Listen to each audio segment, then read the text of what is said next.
ദൈവത്തിൻ്റെ അതിപരിശുദ്ധ നാമം വാഴ്ത്തപ്പെടുമാറാകട്ടെ. വീണ്ടും എല്ലാവർക്കും ബ്രെഡ് ഓഫ് ലൈഫിലേക്ക് സ്വാഗതം. ഇന്നത്തെ നമ്മുടെ ചിന്തയ്ക്കായിട്ട് യോനയുടെ പുസ്തകം 1 അധ്യായത്തിൻ്റെ 1 മുതൽ 3 വരെയുള്ള വാക്യങ്ങൾ വായിക്കാം. യോനയുടെ പുസ്തകം 1 അധ്യായം 1 മുതൽ 3 വരെയുള്ള വാക്യങ്ങൾ. അമിത്തായുടെ മകനായ യോനയ്ക്ക് യഹോവയുടെ അരുളപ്പാട് ഉണ്ടായതെന്തെന്നാൽ, നീ പുറപ്പെട്ട് മഹാനഗരമായ നിനവിലേക്ക് ചെന്ന് അതിനു വിരോധമായി പ്രസംഗിക്കാം. അവരുടെ ദുഷ്ടത എൻ്റെ സന്നിധിയിൽ എത്തിയിരിക്കുന്നു. എന്നാൽ യോന യഹോവയുടെ സന്നിധിയിൽ നിന്ന് തർസീസിലേക്ക് ഓടിപ്പോകേണ്ടതിന് പുറപ്പെട്ട് യാഫോവിലേക്ക് ചെന്നു. തർസീസിലേക്ക് പോകുന്ന ഒരു കപ്പൽ കണ്ട് കൂലി കൊടുത്ത് യഹോവയുടെ സന്നിധിയിൽ നിന്ന് അവരോടുകൂടെ തർസീസിലേക്ക് പോയി കളയുവാൻ അതിൽ കയറി. യോനയുടെ പുസ്തകത്തിൽ യോനയെ ദൈവം ഭരമേൽപ്പിച്ച ഒരു ദൗത്യത്തിൽ നിന്ന് യോന പിന്മാറി പോകുന്നൊരു കാര്യമാണ് ഈ വാക്യത്തിൽ നിന്ന് നമ്മളെ വായിച്ചത്. യോനയുടെ പുസ്തകം ഒരു പ്രവാചക പുസ്തകത്തിലാണ് ഉൾപ്പെടുത്തിയിരിക്കുന്നത് എങ്കിലും യോന ഒരു പ്രവാചകനാണ്. യോനയുടെ അർത്ഥം ഡോവ് എന്നാണ്, പ്രാവ് എന്നർത്ഥമാണ്. യോന ഒരു പ്രവാചകനാണെങ്കിലും ഈ പുസ്തകത്തിൽ ഒരു പ്രവചനത്തിലുള്ള ദൂതൊന്നും ഇതിനകത്ത് നമുക്ക് കാണുവാൻ കഴിയുകയില്ല. ഇതൊരു സുവിശേഷമായിട്ട് നമുക്ക് കാണുവാൻ കഴിയും, പഴയ നിയമത്തിലെ ഒരു സുവിശേഷമായിട്ട്. കാരണം ദൈവത്തിൻ്റെ സ്നേഹമാണ് ഇതിൽ പ്രതിപാദിച്ചിരിക്കുന്നത്. തന്നിൽ നിന്ന് അകന്നുപോയ മനുഷ്യരെ തിരികെ കൊണ്ടുവരുന്നതിൽ, ദുഷ്ടതയിൽ ജീവിക്കുന്ന മനുഷ്യരെ ദൈവത്തോട് അടുപ്പിക്കുന്നതിലൊക്കെ ദൈവം കാണിക്കുന്ന സ്നേഹത്തെയാണ് ഇതിൽ പ്രതിപാദിച്ചിട്ടുള്ളത്. യോനയെ ഒരു സുവിശേഷകനായിട്ട് നമുക്ക് ഈ പുസ്തകത്തിൽ കാണാം. അപ്പോൾ ദൈവത്തിൻ്റെ അതുല്യമായ സ്നേഹത്തെ വരച്ചു കാട്ടിയിരിക്കുന്ന ഒരു പുസ്തകവും ദൈവത്തിൻ്റെ എല്ലാ പ്രവർത്തനങ്ങളിലും ദൈവത്തിൻ്റെ സോവറിൻ്റെയെ നമുക്ക് കാണാൻ കഴിയുന്നതുമായ ചിത്രമാണ് ഇതിനകത്ത് ഉള്ളത്. അപ്പോൾ ഇതിനകത്ത് ഈ വചനം ഈ ഭാഗം നമ്മൾ നോക്കുമ്പോൾ ഈ കഥ തന്നെ ഒരു മെസ്സേജാണെന്ന് നമുക്ക് മനസ്സിലാക്കുവാൻ കഴിയും. പലരും ഇതിനെ യോനയുടെ കഥയായിട്ട് പറയും, അല്ലെങ്കിൽ വലിയ മത്സ്യത്തിൻ്റെ ഒരു കഥയായിട്ട് പറയും.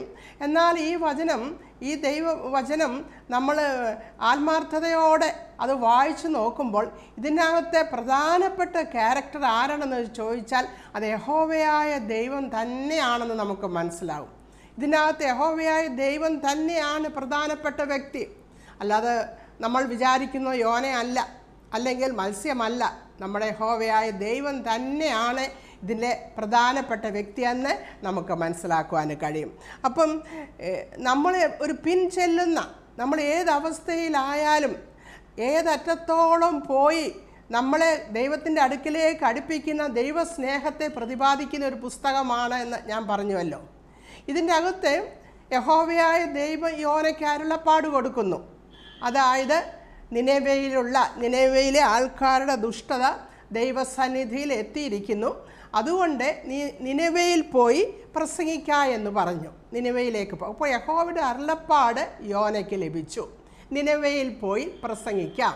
അവരുടെ ദുഷ്ടത, അവരെ പറ്റിയുള്ള കാര്യങ്ങളൊക്കെ ദൈവസന്നിധിയിൽ ചെന്നപ്പോൾ ആ ദുഷ്ടത അവർ പിന്മാറി ദൈവത്തെ അറിയുവാൻ തക്കവണ്ണം അവരോട് പ്രസംഗിക്കണമെന്ന് യോനയോട് കൽപ്പിച്ചു. എങ്കിലും യോനയ്ക്കത് ഇഷ്ടമായില്ല. ഇവിടെ എഴുതിയിരിക്കുന്നത് നിനവയിലേക്ക് പോകാതെ യോന തർസീസിലേക്ക് പോയി. നിനവേ എന്ന് പറഞ്ഞ സ്ഥലം ഇസ്രയേലിൽ നിന്ന് ഏതാണ്ട് 800 മൈൽസ് ഈസ്റ്റേൺ സൈഡിലുള്ള അസിറിയ എന്നുള്ള സ്ഥലത്തുള്ള ഒരു പട്ടണമാണ് നിനവേ. എന്നാൽ ഈ നിനവേക്കാർ ഇസ്രയേൽ മക്കളുടെ ശത്രുക്കളായിരുന്നു. അവർ ഇസ്രായേൽ മക്കളെ ഉപദ്രവിച്ചിരുന്നു. ഇസ്രായേൽ ഏതാണ്ട് 200 വർഷക്കാലത്തോളം ഈ അസിറിയയിൽ പ്രവാസികളായി ജീവിച്ചിരുന്നു. അതുകൊണ്ട് ഇസ്രായേൽ മക്കൾക്ക് നിനവേക്കാർ അസിറിയൻസിനെ ഇഷ്ടമല്ലായിരുന്നു. യോന അതുകൊണ്ടാണ് അങ്ങോട്ട് പോകുവാൻ യോന മടിച്ചത്. എന്നാൽ യോന പോയി നേരെ ഓപ്പോസിറ്റ് സൈഡിലേക്ക്, ഇസ്രായേലിൻ്റെ വെസ്റ്റേൺ സൈഡിലേക്ക്, തർസീസിലേക്ക് പോയി. തർസീസ് എന്ന് പറയുമ്പോൾ വെസ്റ്റേൺ സൈഡിൽ ഏതാണ്ട് 2500 മൈൽസ് ദൂരെയുള്ള സ്പെയിനിലുള്ള ഒരു കോസ്റ്റൽ ഏരിയയാണ് തർസീസ്. അപ്പോൾ ദൈവം പറഞ്ഞതിന് വിപരീതമായിട്ട് യോന സഞ്ചരിച്ചു. അങ്ങോട്ട് പോകുവാൻ, ഓപ്പോസിറ്റ് ഡയറക്ഷനിലേക്ക് പോകുവാൻ യോന പദ്ധതി തയ്യാറാക്കി അങ്ങനെ കപ്പൽ കയറി.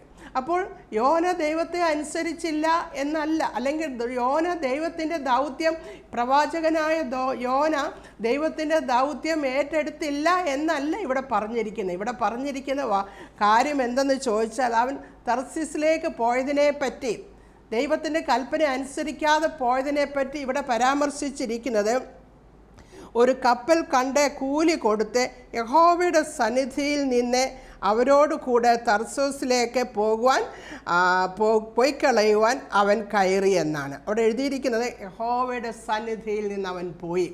അവൻ ദൈവത്തിൻ്റെ കൊടുത്ത ദൗത്യത്തെ അവൻ നിരാകരിച്ചപ്പോൾ, അതിനെതിരായി അവൻ സഞ്ചരിച്ചപ്പോൾ, അതനുസരിക്കുവാൻ അവൻ തയ്യാറാകാഞ്ഞപ്പോൾ ദൈവത്തിൻ്റെ ആത്മാവിടെ എഴുതിയിരിക്കുന്നത് അവൻ ദൈവിക സാന്നിധ്യം വിട്ടുപോയി എന്നാണ് ഇവിടെ എഴുതിയിരിക്കുന്നത്.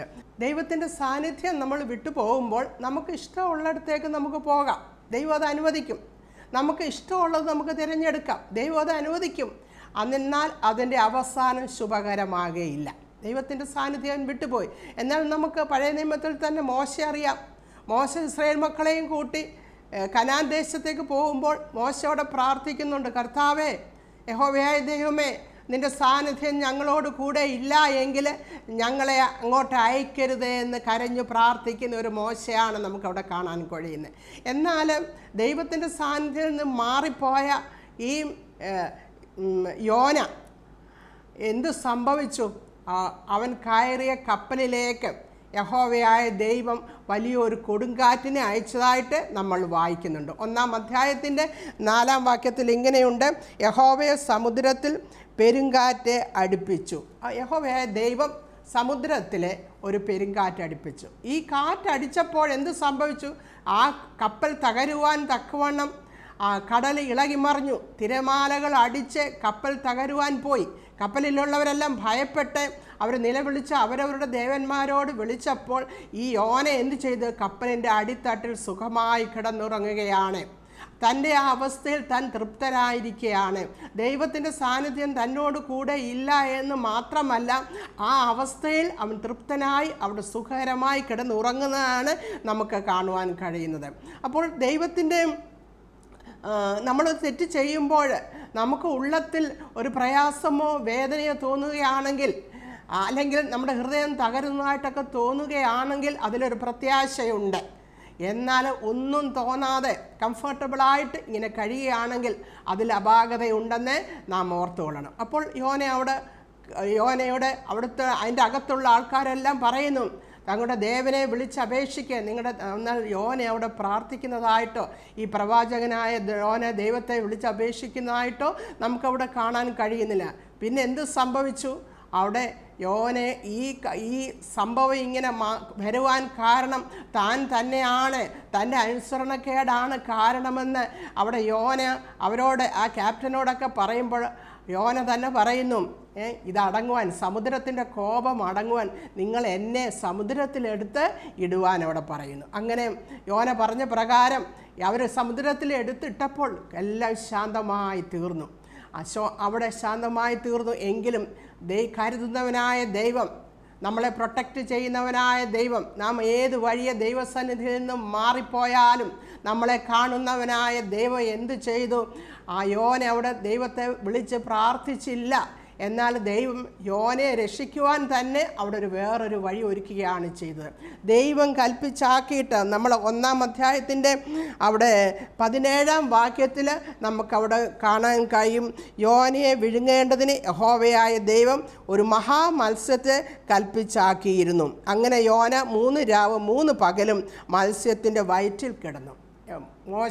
ഈ യോനയെ വിഴുങ്ങുവാൻ ഒരു മത്സ്യത്തെ ദൈവം അവിടെ കൽപ്പിച്ചാക്കി. അവിടെയും ദൈവമാണ്, പെരുങ്കാറ്റിനെ കൊണ്ടുവന്ന ദൈവമായിരുന്നു. ഇത് മത്സ്യത്തെ കൽപ്പിച്ചാക്കിയതും ദൈവമായിരുന്നു. ഈ മത്സ്യം യോനയെ വിഴുങ്ങിയപ്പോൾ ആ മത്സ്യത്തിൻ്റെ വയറ്റിൽ കിടന്നപ്പോൾ, അഗാധത്തിലേക്ക് ചെന്നപ്പോൾ അവൻ ദൈവത്തെ നോക്കി വിളിക്കുവാൻ തുടങ്ങി. അവൻ ദൈവത്തോട് അയ്യം വിളിച്ചു, ദൈവത്തോട് പ്രാർത്ഥിച്ചു.